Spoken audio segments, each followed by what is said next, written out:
Each one of us can contribute to the growth of the church and to the proclamation of God's love. I want you to imagine, or even to take a look. When we go out of the cathedral compound to our left, you will see the statue of King Humaro. Why do I mention that? Because it takes us with a beautiful truth and as well the meaning of the deity. King Humabon being the first to be baptized in Cebu with Queen Juana and members of his household makes us so weird. And as the council would define in the Christi Fidelis Laity, in the dignity and ministry of the lay people, that why are we dignified? Why do we have that high dignity? Is because we are baptized. You think of the first baptism, that's why Cebu is known as the cradle of Christian civilization. Itinimo ng sugod ng Kristyanismo pinalagi sa unang na bunyan. I want to go on this joyful truth. We are loved, we are blessed, because we are called to mission, because we are baptized. And that's where lies the dignity and the ministry of the laity. In the document, Christ made faithful. The church makes us aware that usually all of us are late, when some of us are chosen to be members of the hierarchy. Pero karoon tayo, we thank the Lord. We glorify God that in His great love He has called us. He has called you to be members of this big family that they faithful in Christ. And because of that, the dignity and the ministry of the lay faithful spring from our being incorporated in the family of God. Amen. I know you know this already. I just want to lay down the truth because this is what we are celebrating. And even when we often repeat, we have a claim to God's love and a claim to heaven. It is because we are all children of God. Amen. It's like saying, God, because your Father, nagulagay ko expectation. I am an heir to your kingdom. After my earthly life, I hope I will be with you in heaven. Amen. My dear lady, I take this occasion to thank you because I know how much you have been involved in the life and ministry of the church in Cebu. To me, as you come, you are the representatives of many others in the parishes who like you that will living out this wonderful life. However, we could not call all of them to come here. That is 4 million people coming to the cathedral every day. And as we recognize many of you, it is like saying, because you are here, and because some of you may receive some tokens of recognition and appreciation, it's for you and your group. Amen? It's for you and whom you represent. It's for you and for the many people who are regularly glorifying God in their own life.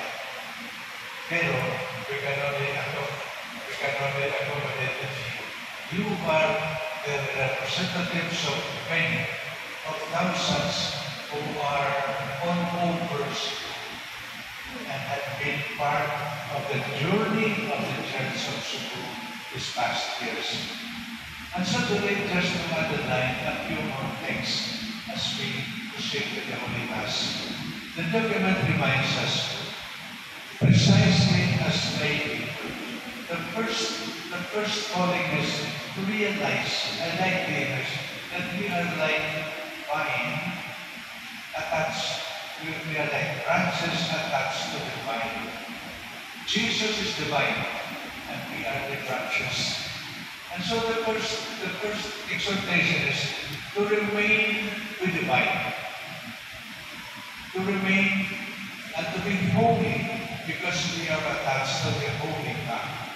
This is the first calling, to offer our life as a way of thanksgiving to the Lord. I am holy not because of what I do, but because my God is holy. I am attached to the Holy God. That's why all of us are called to a life of holiness. Amen. First.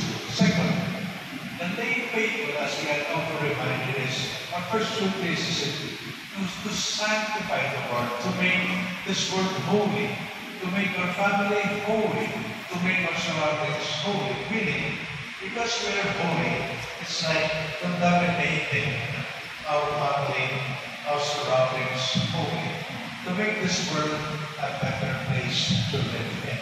Amen. The document is very clear. It starts with an appreciation of the gift of life. Salamat sa Diyos sa kasa sa kinabuhi. Salamat sa Diyos ako, pasalamatan ako ang aktor ko sa Dr. Polisel, kung ako pasalamatan ngayon. Constant na sa doktor ko. Professor Corriente, sa Dr. Perez, sa Dr. Lennon. I recognize that I little token. But my point is to thank the Lord for the gift of life and those who care for our lives. Alam mo sa Diyos ko sa aking hubin ko kagawa. Nagkabot din ko sa 35, no? Lumag sa tungkol yapon sa mga doctors. May salamat ako. Ako sa 75 ako, nag-resign ako, no? Pero namatay na siya po, ito-share lang ako, application, nagarato, pero sa ito, tupion, sa bago sa kupapa. Pero ayaw ko malaga, kung saan mag-retire ko, no? Diyan ako po yung sa Santo Niño Village, no? Dali na ginupuntak na ako, dali na ako may party, no? May celebration, may duwag sa ko. Ako number 0917717072. Dali na ginupuntak. Thanks to them. Anyway, balik na ako sa Leyte, no? No. Besides, of course, sanctifying this world, making it a better place to live in, no? Sa atong lain-laing mga ministry.